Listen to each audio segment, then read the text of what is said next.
Alors, je m'appelle Tina et en ce moment je fais plusieurs choses. Je fais du tatouage, du dessin, je monte ma marque de mode en même temps. J'ai commencé le tatouage il y a 3 ans. C'est suite à un voyage à Bali et à Berlin. Et en fait, ce qui m'a plu dans le tatouage, c'est aussi de venir marquer un moment. C'est pas l'aspect décoratif du tatouage, mais un peu comme ce que je faisais avec mes dessins, où j'ai capturé un moment de ma vie.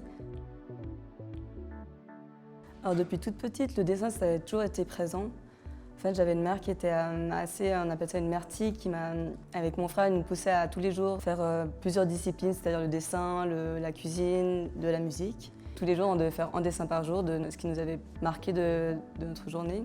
Jusqu'à mes 16 ans, il y a un moment où j'ai voulu tout arrêter et je me suis révoltée un peu. Pendant 2 ans, j'ai arrêté de jouer en salle, j'ai arrêté de dessiner.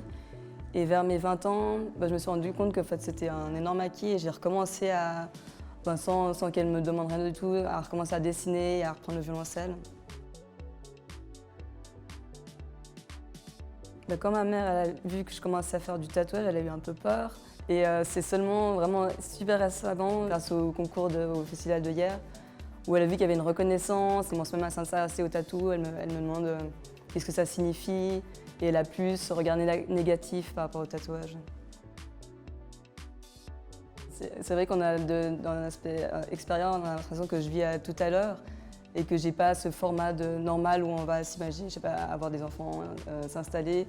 Moi, c'est vraiment plus un peu le jour, s'il y a un projet qui me plaît, je vais pas avoir des plans, je vais partir à Shanghai dans 2 semaines. Et après Shanghai, après ces 3 mois, peut-être Paris, mais si à Shanghai je trouve d'autres plans, ce sera peut-être d'autres plans. Et je vis un peu le jour et s'il y a des opportunités qui se présentent, je reste assez ouverte.